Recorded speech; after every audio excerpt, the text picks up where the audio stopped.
मेरा कहना यह है कि एक सरकार, चाहे मोदी सरकार हो चाहे योगी सरकार हो, वो इस बात को बहुत करीने से देखती है कि भाई इसका लाभ हानि क्या होगा। राजनीति में जिद होती है, लेकिन जिद की एक सीमा होती है। अगर सतपाल मलिक जैसा आदमी अगर ये कह रहा है कि भाई अगर आप नहीं मानोगे तो आप चुनाव हार जाओगे, तो ये बात केंद्र के जो बीजेपी आला कमान है उसको ये बात क्यों नहीं समझ में आती? वो क्यों नहीं इस मामले का निपटारा करने की फौरन कोशिश करते हैं? सतपाल मलिक जी ने जो कहा वो काफी हद तक सही बात है। नरेश सिरोही जी भी भारतीय जनता पार्टी के वरिष्ठ नेता हैं और हम उनको सुनते रहे कि वो भी किसानों की मांग पर बार बार अपनी तरफ से पार्टी को बात कहते रहे। सरकारें देखती हैं, नतीजों को भी देख रही होती हैं कि किस तरह की बातें हो रही है, इसके क्या रिपरकशंस हैं, इस पर मेरे ख्याल से बात होती रहती है। इसीलिए शायद सरकार ने 10, 11, 12 बार जो भी बैठक की किसानों के साथ की। लेकिन वो जो जिद होती है जिसे हम लोग राजहट अक्सर कहा करते हैं, वो कभी कभी ज़्यादा बड़ा हो जाता है और उस समय ये निर्णय करना मुश्किल होता है कि इस सब चीज़ों का नतीजा क्या होगा। और कई बार ये भी तय कर लेते कि जो होगा देखा जाएगा। और फिर बहुत सारे लोग होते हैं, नरेश सिरोही जी अकेले लोग हैं, सत्यपाल मलिक हैं या वरुण गांधी हैं, उसके अलावा बहुत सारे लोग हैं जो ये कहते हैं नहीं इससे निपटा जा सकता है और इसमें झुकने की जरूरत नहीं है। तो अब उसके बीच में लीडरशिप को तय करना होता है कि वो क्या होगा। यहाँ पर जितने लोग बैठे हैं और ज्यादातर लोग भी, मेरी बात कुछ भारतीय किसान संघ जो भारतीय जनता पार्टी संघ का जो एक प्रतिनिधित्व मंडल है उनसे भी बात हुई थी, आज ही मेरी बात हो रही थी सतपाल मलिक जी के बयान पे। तो उसमें भी बहुत सारे लोग हैं जो ये राय के हैं कि एमएसपी को कम से कम लागू कर दिया जाए, लीगल जो उसकी गारंटी है वो दे दी जाए, तो ये मामला निपटाया जा सकता है। और उनको भी चिंता है कि किसानों का जो गुस्सा है या आंदोलन है अब वो थोड़ा सा सीमा पार करने की स्थिति में आ गया है। चुनाव को तो बात छोड़ दीजिए, लेकिन फिर भी किसी चीज की एक लिमिट होती है, उस लिमिट के क्रॉस करने वाला है। तो अब सरकार को इसमें बहुत देर नहीं करनी चाहिए। चुनावी नतीजे वो समझते हैं कि वेस्टर्न यूपी की 70 सीटें 50 सीटों में से 25 आ जाएंगी, 40 आएंगी, 30 आएगी, वो अपने तरीके से देख रहे होंगे कि किस तरह से हो रहा है। और जैसे सिरोही जी कह रहे हैं कि भाई योगी जी के खिलाफ गुस्सा नहीं है, तो हो सकता है कि योगी साहब भी कहते हो कि नहीं नहीं मैं निकाल लूंगा, वो अलग मुद्दा है। लेकिन मुद्दा मैं समझता हूँ उससे बड़ी चिंता है कि किसानों के आंदोलन पर सरकार को अब ज्यादा गंभीरता से और ज्यादा प्रायोरिटी के साथ बात करनी चाहिए। और सरकार का मतलब है कि प्रधानमंत्री जी को इसमें दखल देना चाहिए, क्योंकि अब ये सरकार के बस का मामला नहीं है। सब लोगों ने करके देख लिया, प्रधानमंत्री जी को इस पर पहल करना चाहिए और जैसे कहते हैं कि एक इमरजेंसी के तौर पर इसको देखकर कुछ फैसला करना चाहिए। चुनावी नतीजों को छोड़कर भी, यदि वो ये भी मानते हो कि चुनावी नतीजे तो जो होंगे देखे जाएंगे, उसके अलावा यदि चुनाव वो जीत भी जाते हैं या हार भी जाते हैं, तब भी किसानों की मांग पर तुरंत कार्रवाई करनी चाहिए। और ये बहस करना कि राज्यपाल मर्यादा में कर रहे हैं कि नहीं कर रहे, सच बोलना यदि मर्यादा में नहीं है तो फिर ठीक है। और इस तरह से तो वो भारतीय जनता पार्टी का फायदा ही करेंगे यदि उनकी वार्निंग को मान लिया जाए। मैं उस मर्यादा के प्रश्न पे जा ही नहीं रहा हूं। मैं तो जो बड़ा पूरी तरीके से पॉलिटिकल सवाल है, और पॉलिटिकल सवाल इस बात को लेकर यह है कि चाहे मोदी जी हो, चाहे अमित शाह हो, चाहे योगी हो, ये वो लोग हैं जो पॉलिटिकली बहुत शार्प माने जाते हैं। और नरेंद्र मोदी का अपना ट्रैक रिकॉर्ड है, वो कोई चुनाव जब मुख्यमंत्री बनने के बाद से हारे नहीं है। तो उनको इस बात का तो अंदाजा होगा कि इस किसान आंदोलन से पार्टी को नुकसान हो रहा है और इसलिए इस पे फौरन कदम उठाने चाहिए। इसके बावजूद भी वो कदम नहीं उठा पा रहे।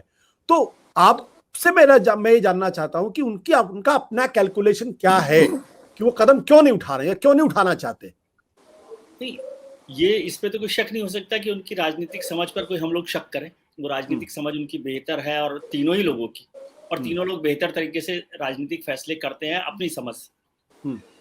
और ये भी नहीं माना जा सकता कि उनको इसका नुकसान का अंदाजा नहीं हो रहा होगा। लेकिन कई बार तय क्या करना है उसमें फर्क होता है कि क्या वो राजनीतिक नुकसान के मुकाबले जो भी कुछ वो जिद समझते हैं या जो फैसला उन्होंने किया है उसे ज्यादा महत्वपूर्ण समझते हैं। और इसे मैं पॉलिटिकल नहीं, इसको मैं समझता हूँ कि वो ये समझते हैं कि किसानों का फायदा इसमें ज्यादा बड़ा है। नाराजगी आज की होगी, थोड़े दिनों में समझ में आ जाएगा, तो ये मसला भी हो सकता है। और ये जान रहे हो कि नुकसान होगा तो वो बहुत बड़ा नुकसान नहीं होगा या नहीं होगा। और आपकी बात ठीक है कि प्रधानमंत्री जी ने कोई चुनाव नहीं हारा, लेकिन इस पार्टी ने तो बहुत सारे चुनाव हारे। तो ऐसा नहीं है कि कोई सारे चुनाव प्रधानमंत्री जी के जीतने या मुख्यमंत्री जी के जीतने से संबंधित है। पार्टी को कितना नुकसान हो रहा है या नहीं हो रहा, मुझे लगता है कि उनकी कैलकुलेशन में ये जो सलाहकार लोग हैं वो उनको ये समझा रहे हैं कि इसका उतना बड़ा नुकसान होने वाला नहीं है। और इसमें किसानों के आगे हारना सरकार की हार की तरह से कुछ लोग प्रेजेंट कर रहे होंगे, उससे शायद मुझे लगता है कि दिक्कत हो रही है। बिल्कुल विनोद जी, ये जो सतपाल मलिक जी का बयान है, ये मोदी जी को एड्रेस करके है या योगी जी को एड्रेस करके? मुझे समझ में आता है कि ये तत्कालीन जो विधानसभा चुनाव है उसके संदर्भ में बात कर रहे हैं, बट क्या ये नरेंद्र मोदी को भी एड्रेस कर रहे हैं कि भाई 2024 का चुनाव आपको लड़ना है, अगर इस पर आप कायम रहेंगे तो आप दोबारा सत्ता में नहीं आ पाएंगे? आपको क्या लगता है, आपकी समझ क्या कहती है, जो आपने बातचीत उनसे की उससे आपको क्या निष्कर्ष निकला?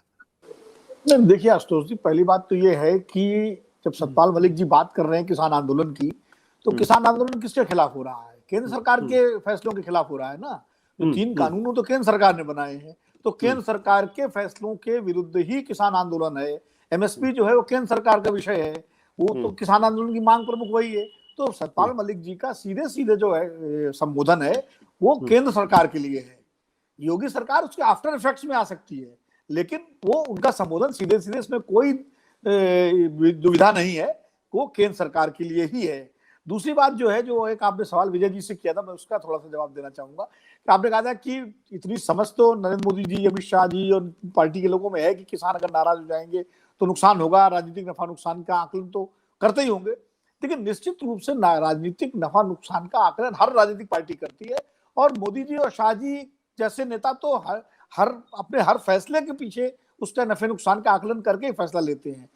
दरअसल गुजरात का अगर आप देखें, जो मोदी जी मुख्यमंत्री रहे, तो गुजरात में किसान संघ, खेडूत समाज, वो उन्होंने बहुत आंदोलन किए गुजरात सरकार के तमाम फैसलों के खिलाफ, लेकिन किसी फैसले को गुजरात सरकार ने, मोदी जी की सरकार ने पलटा नहीं, बदला नहीं।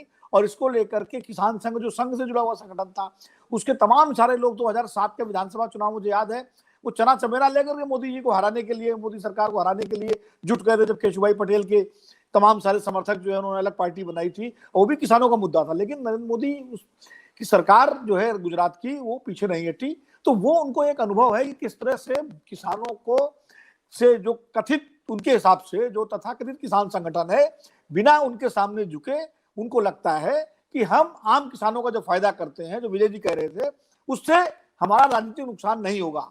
और ये बिल्कुल सही बात है।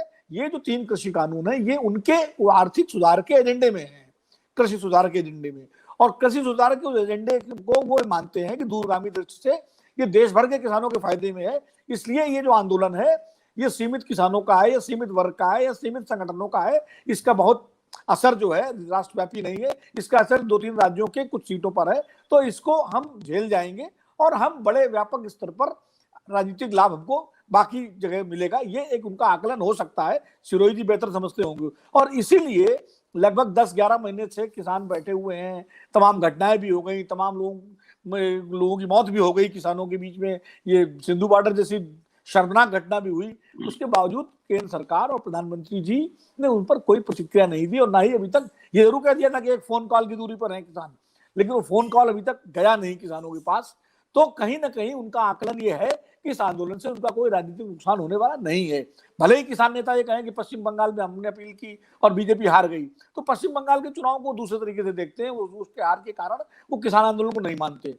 अब उत्तर प्रदेश का चुनाव जरूर इस बात में लिटमस टेस्ट होगा, अग्नि परीक्षा होगी कि अगर भारतीय जनता पार्टी को नुकसान होना है किसान आंदोलन का, तो उत्तर प्रदेश में होगा, और कितना नुकसान होगा उसका आकलन लगा करके तब 2024 के बारे में वो भी सोच सकते हैं, और हम लोग भी उसका विश्लेषण कर सकते हैं। इसलिए मुझे लगता है 2022 के चुनाव इस दृष्टि से बहुत महत्वपूर्ण है।